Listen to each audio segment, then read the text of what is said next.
Yo, what is going on, guys? Today I'm going to be reviewing The Walking Dead Season 10, Episode 17, which is titled Home Sweet Home.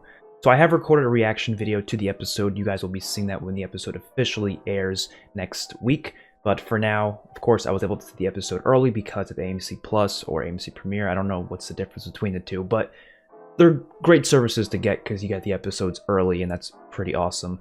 But for those of you who haven't seen the episode yet, I will do a non-spoiler section in the beginning, and then we'll get into the spoiler review later on, just so I don't spoil things for people who maybe just don't want to be spoiled, but they also want to see someone's opinions on the episode without actually hearing anything actually about the episode itself. So just a quick non-spoiler review for the episode. I enjoyed it. I don't think it's one of the best episodes ever, but it's definitely not even close to being one of the worst. It's very middle of the road, just solid episode. It did what it was supposed to do. It didn't, push the boundaries for The Walking Dead. It didn't push the story in a significant direction. Its main goal was, honestly, to get us back up to speed with a couple of different characters. Not all characters, because not all characters are present in this episode. It's focused on just one specific group, and that group entails Daryl, Maggie, and a couple others. It kind of just mainly is there to get us back up to speed with what happened with Maggie. So we learn a lot about what happened with Maggie, why she left in the first place, why she's here, all those things. It let us know basically everything about Maggie, what's going on in her head, and they did a great job of doing that. So if you're a big fan of Maggie, you're gonna love this episode. I will say Lauren Cohan's acting in this episode was fantastic. I mean, she pretty much carried the episode. Without her, it would, not be nearly as good. Obviously, we haven't seen her in a while, so seeing her again is very good, especially for long-time Walking Dead fans and maybe watching since the start. I mean, Maggie's a huge character, obviously, one of the most important characters of the entire franchise, so it's great having her back, and the episode really did a good job of pushing her towards the forefront and giving her a lot of development. A lot, actually, because we haven't seen her in so long, so we had to, learn what was going on with her from then until now. Some other characters get some spotlight. You got some stuff with Kelly, you got some stuff with some new characters, which we'll get into with the spoiler section. Of course, Daryl had a little bit of screen time, but, it's Daryl. It's not like he had much to do in the episode other than just be there as a character and be the badass he is.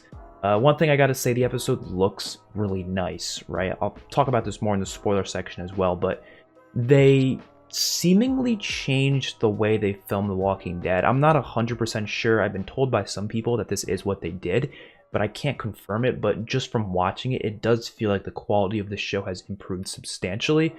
I believe they moved to filming on digital or in some way, shape, or form, because there's not nearly as much film grain on the episode.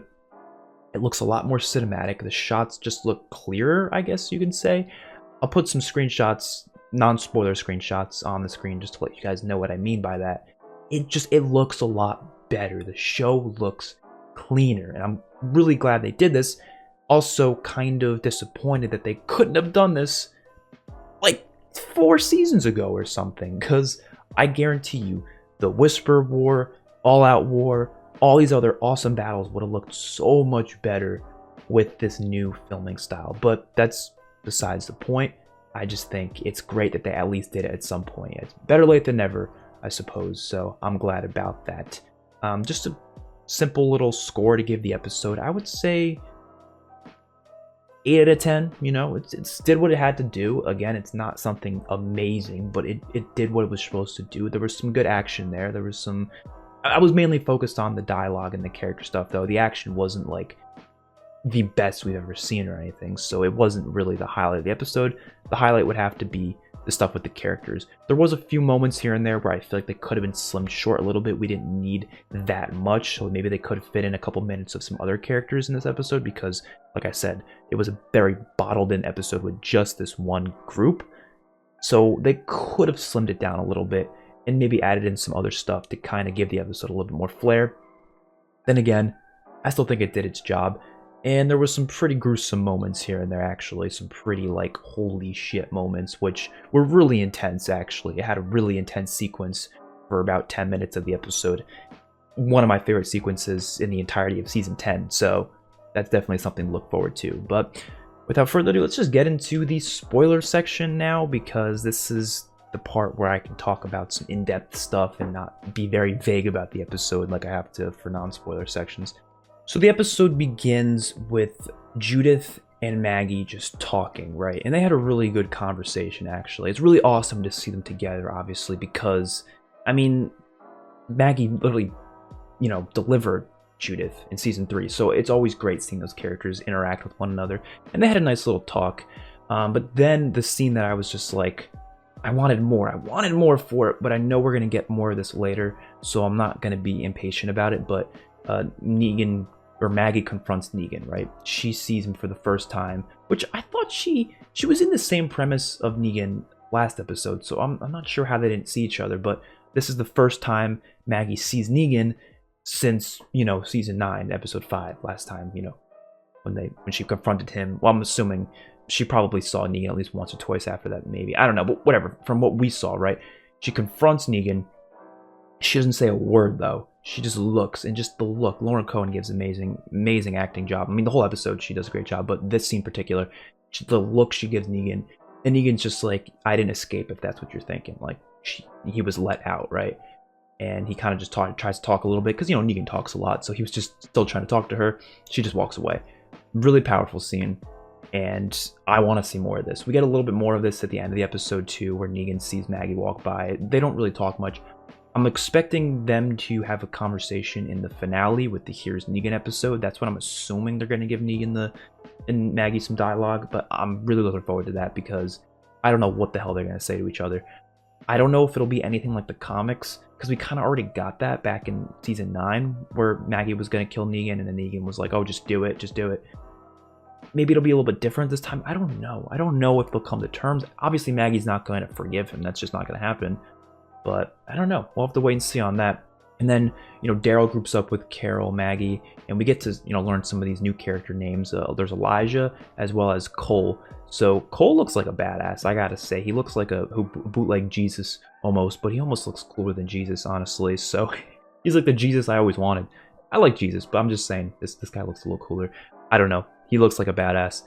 And then you got Elijah, who also looks like a badass, but he wears this mask, right? We saw him in the last episode, and he takes it off at one point in the episode. I was assuming he was wearing it because maybe he had like a scar on his face, or maybe he was like burnt or something, kind of like Dwight. So maybe he was wearing it to cover up his face. But it seems like he wears it for another reason. I'm really curious as to what the reason is.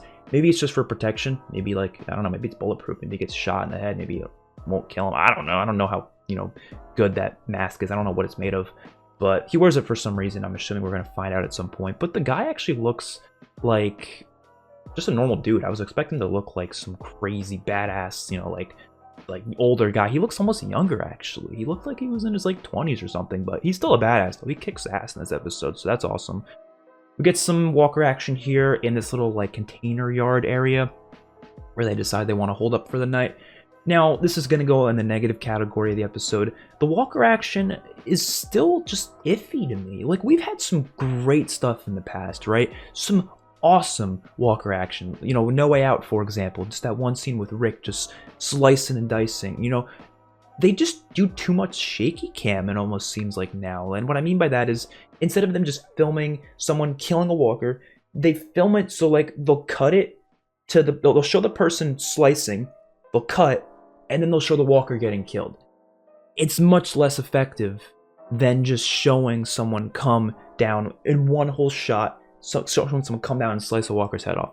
Much less effective. And we still see shots like that here and there, but we don't see them as much, right? And I'm assuming it's, a resource thing. It's definitely much easier and much less expensive to shoot a scene where you cut it like that. Much easier. I mean, anyone who's filmed anything in their life knows this, right? Much easier to film it with cuts rather than one, go through.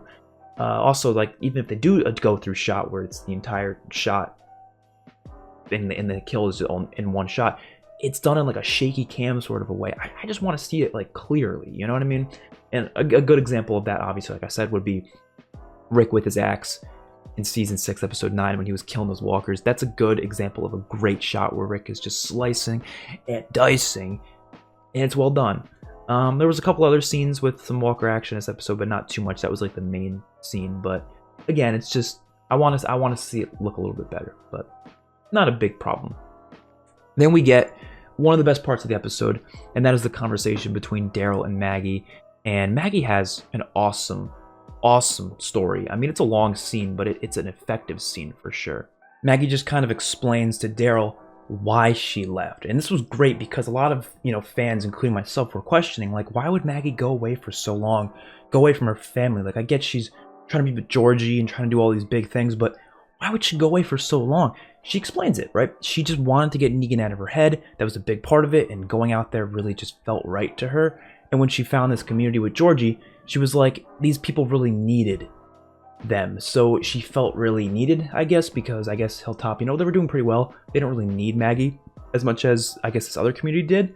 So it made sense. And then she tells him that they were attacked, basically, by these people called the Reapers, which we'll learn about a little bit later. We don't know too much about them, but we hear about them. And I'm very intrigued about this Reaper group. We'll get into that a little bit more later, but Maggie also goes on to explain that they took a little bit of a detour after their village was attacked. Maggie went with Herschel and I believe a couple of other people to some beach house, I guess.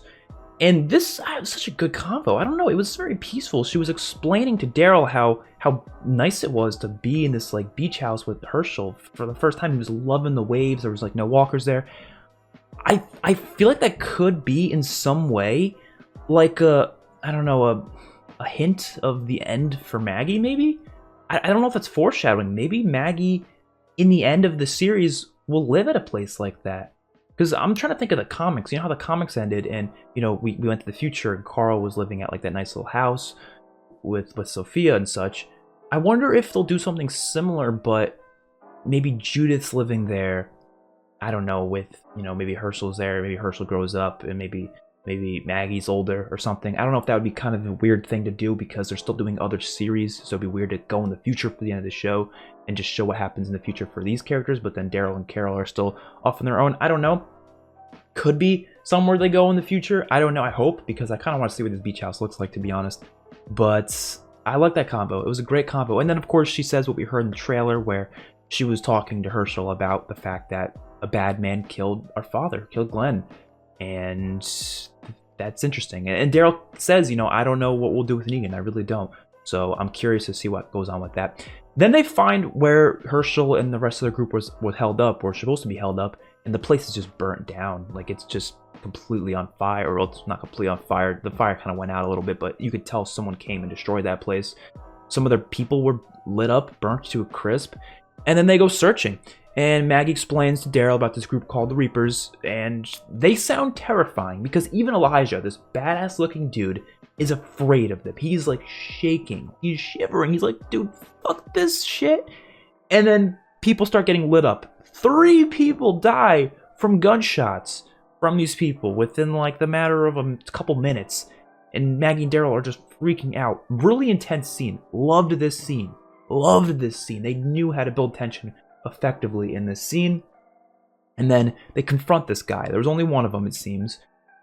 And he looks pretty terrifying, and I guess he's very buff, and he's got this ghillie suit on, so he's easily hidden in the woods, which is really cool. I like how he has that type of gear. I don't think we've ever seen someone use a ghillie suit before in Walking Dead, so I'm really awesome that they've used it. Actually, no, they did in Oceanside. They used some ghillie type armor at some points, but this guy looks messed up, right? He's just there, he's doing whatever, and Maggie's yelling at him why would you do this? Why would you attack our people? And all this stuff. And the guy just whips out a grenade and just pulls the pin and blows up. These people are crazy. I like crazy groups. They're really interesting. Whisperers was a good example of that, so I hope this group is shown again later on. But it was really cool to see him just blow up like that. That was a really awesome scene. They had a little bit of a fight before that. They were, tussling around a little bit, Maggie and this guy, and then Daryl came with with his bow and arrow, and then he came with some knives and tried to attack him. It was a decent short fight. Honestly, better than Negan versus Beta, which is pathetic. I'm still pissed at that. I have not gotten over Negan versus Beta being a disappointment. Actually, not even a disappointment. It wasn't even a thing. I'm still pissed about. Wrong video. Still to this day, I will never get over that. I will never get over the fact that Negan and Beta was a hyped up fight for ages, and then it just didn't even happen. Whatever. So this scene happens, and then they obviously find Herschel, and then they head back to Alexandria, And you notice Alexander's a bit destroyed because of what happened with the Whisperers last season. They brought all the Walkers in and they kind of just messed some stuff up. So it was a very simple episode. There wasn't really much to it other than that. Like I said again, some of the scenes could have definitely been cut short a little bit. Like they had one scene where Kelly was going to search for search for Connie, really, because she was supposed to be on watch for the night or whatever when they were held up. And she went out to look for Connie a little bit. And the scene, it was a necessary scene to let us know that Kelly's still, hoping that Connie's out there. And it lets Maggie kind of know what's going on with that situation as well. And they have a nice little talk later on, Kelly and Maggie as well. And they have some sister bonding, because they both had sisters. So they had some, something to bond over, which is nice. But that scene itself, like, I felt like it was just a little bit longer than it had to be. And if they cut it down even just by like 3 minutes, you could have fit in 3 minutes of another scene from another episode, maybe, to add in some more for that episode later. I don't know. I'm sure they could have done something like that. But again, my only complaints for this episode would be that some of the Walker action being a little meh, and like the shaky cam that they use here and there. But everything else was good. It's exactly what an episode needs to be for me. I don't need it to be much better than this. I'm interested to see what the rest of the episodes are. My expectations for these episodes are much smaller just because of the fact that I know they're not supposed to be big action episodes. I know they're supposed to be smaller scaled, just character-focused episodes, which is all we really need right now, It's not like I need something crazy. Assuming Season 11 is balls to the walls, massive and huge and crazy. Assuming that's the case. Now, if that's not the case, then I'll be like, fuck, but let's just hope for the best, I guess. So yeah, Home Sweet Home, I'd give it a solid 8 out of 10. Let me know what you guys think about the episode in the comment section below, and I'll see you guys in my next one. Peace out.